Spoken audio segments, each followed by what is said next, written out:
Hey guys, welcome back to Galgorm Hall for this August update. Work this month has well, it's not been too bad. It doesn't maybe look like an awful lot of work has gone on in the layout this month, but there's lots of bits and pieces have been done. This video will cover the building of the retaining wall along the back of the branch line. I've been having a little look at the painting of the road surfaces in one section, and also I've installed a couple of the DCC Concepts point motors. There'll be a little section in the middle of this video showing the installation of one of those motors. Boy, they're brilliant. They really are brilliant. Whenever I got them I wasn't 100% sure. It sat on the table here for, I don't know, 6 weeks, 7 weeks before I decided, right, let's have a go and see about getting one of these fitted in place. 10 minutes, it really was that. It was 10 minutes to get the thing up and running, and it's brilliant. I mean, I can stand back now, I can change a point using the controller, then take control of the loco that's running past that point, move it beyond it, change the point back and reverse the loco back down the next line. It's superb, it really is. I just can't believe the simplicity of the system. Yeah, I'm sure there's a whole load of stuff inside it that takes to get it going. But anyway, the working of that DCC Concepts point motor is there for you to see. It's maybe a little bit waffly, but hopefully it's of some use to you anyway. So anyway, sit back. I hope you enjoy this this August update, and I'll speak to you again soon. A couple of updates ago I had showed you that I had bought one of these DCC Concepts Cobalt motors. Since I've bought that this month, I've actually gone and fitted that first motor to the layout, and in doing so I've discovered how simple a system these are actually to work. So I just thought I would share it with you with the installation of the second motor onto the layout. This is what you get through from DCC Concepts, along with a little sheet of paper giving you wiring diagrams. In the box you have your actual point motor, and in this case this is the digital one, so the decoder is already fitted inside it, but you can also get these as analog, which has no decoder chip in it and would work just off a switch system on a mimic panel. Along with that you get a little sticky pad which gets fixed to the bottom of the motor, and it helps whenever you're positioning it up underneath your baseboard. And then in the little bag is a set of 4 screws to which you can fix the motor securely to your baseboard.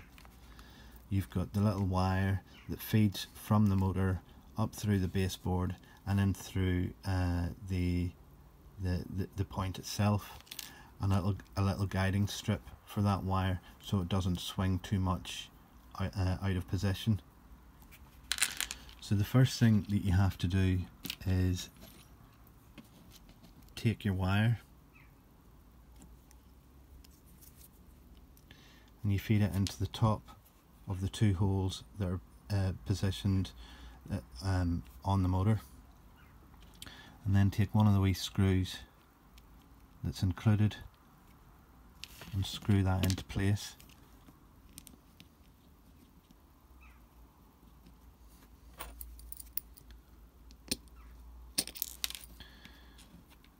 Always a little bit fiddlier to do whenever you're working behind the camera.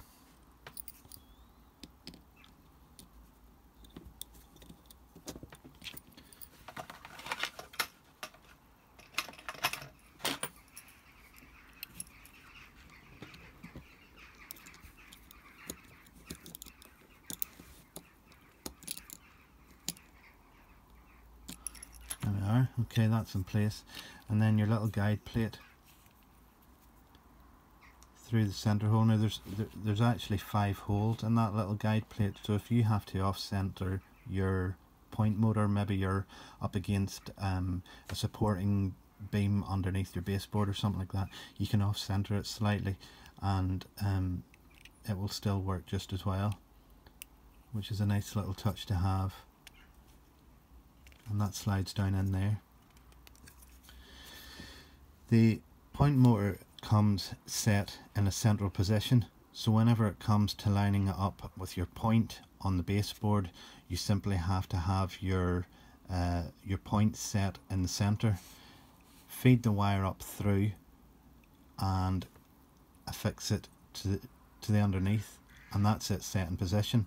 Now, assuming you have put that in correctly and it's sort of sitting in the correct position against the point motor, then you can release the little tabs that are holding the blades in place, and this will, once this moves left or right, you know, the blades will move in that in the position accordingly. So before we go over to the layout to show the positioning of it, let me just show you one of the other great ideas that DCC Concepts have. For those of us who don't like soldering, and I would certainly put myself in that camp, these are little spring release clips for your wires, so there's no soldering needed. The only soldering you will have to do is to solder your dropper wires from your actual point. At the other end, you don't even need to tin the wire, you just put it into the little hole, release the little orange switch, and it closes it over and it's held in firmly. There are only 3 wires that are required to fit a DCC Concepts motor to your layout.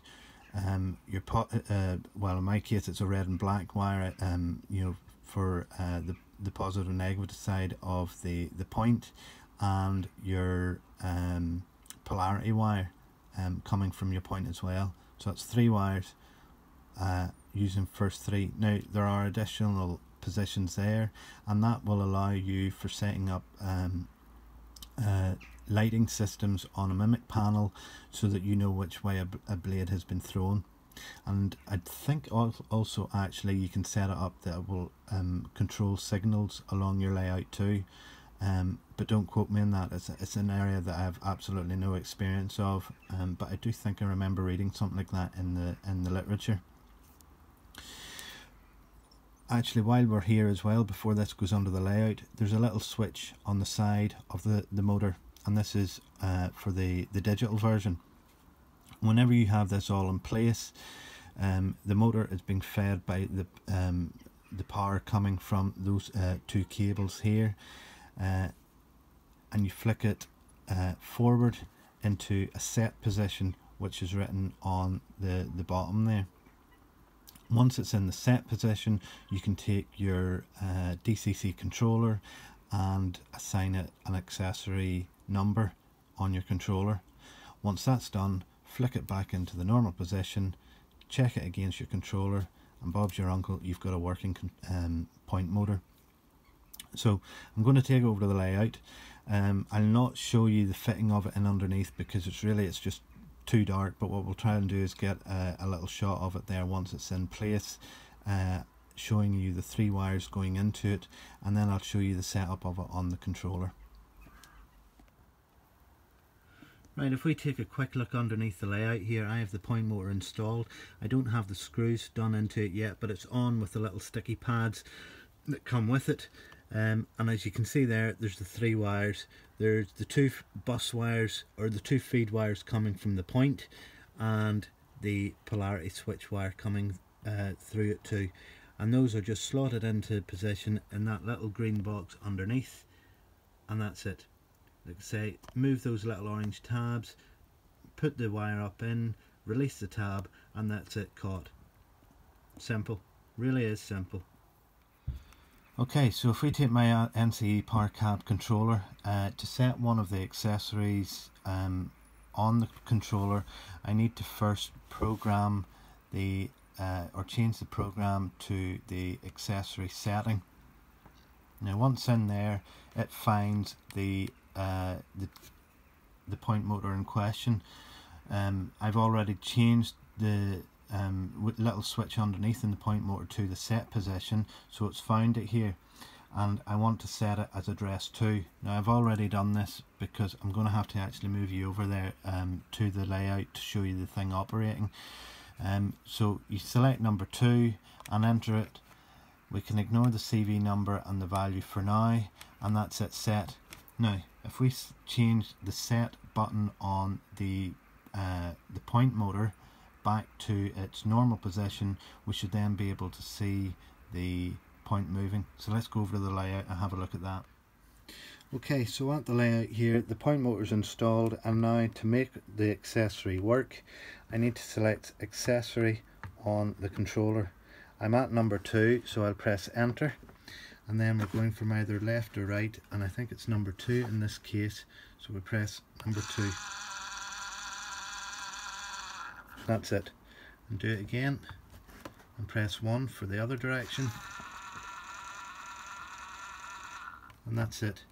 And then I can take a loco, bring it in just to make sure that the polarity is working okay on it.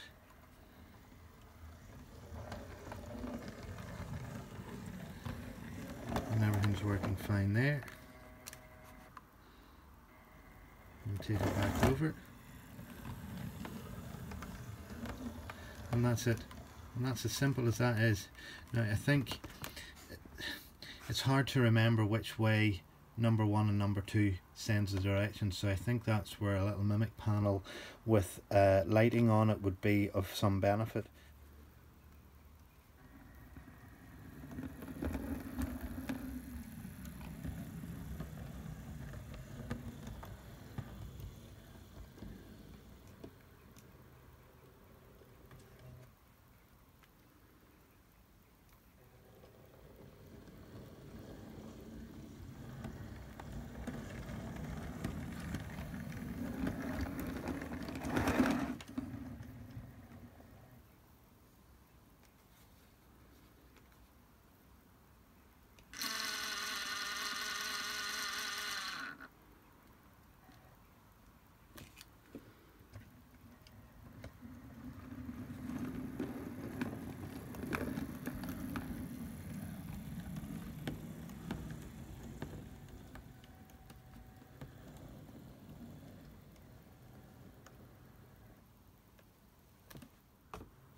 Okay, so the most of this month's work has been involved in finishing off the retaining wall on this branch line here. This runs from the bridge, as you can see, right down to just pretty much where it comes out of shot there, and the idea is that behind that wall will be the embankment going up to the bridge. So the wall has been constructed using the same methods that I used for building the bridges at the bottom end of the layout there, and painted in exactly the same way as well. Having posted a couple of pictures on one of the Facebook forums that I belong to, I had asked whether we should include buttresses or leave them out, and the unanimous decision was really sort of to have buttresses installed. So those were made out of little additional bits of plastic card, and rather than just sort of a rectangular block coming out, I thought it would be a nice added feature to give it a wee bit of an angle to it, so the slope from the bottom up into the wall at the top. And then that's all been finished off with capping stones. Some of you maybe saw one of my previous videos. There was a little short video on how to produce those capping stones. So if you want to go back and look at that, check on the link in the top right hand corner now. So moving on down the layout, I've done a little bit more ballasting. The station area now is ballasted pretty much right up until the slope down section at this end. I have also done the landscaping work in around this, the station area and the roadways. So let's just take a little look down there.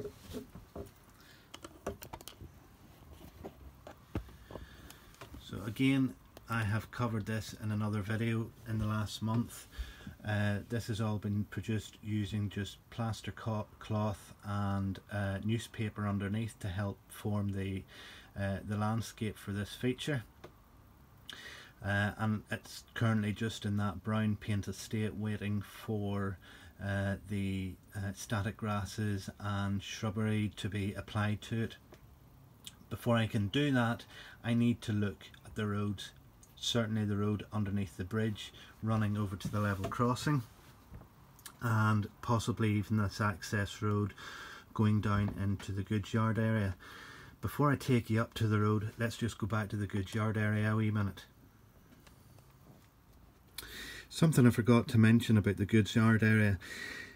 In my head I had thought that the goods yard area, where this white square is, that will be the goods shed traversing the track, but in behind the goods shed would be some sort of either tarmac or gravel roadway where the lorries would come in and access the goods coming off the wagons. But it occurred to me there last week, would cobblestones look right down in here?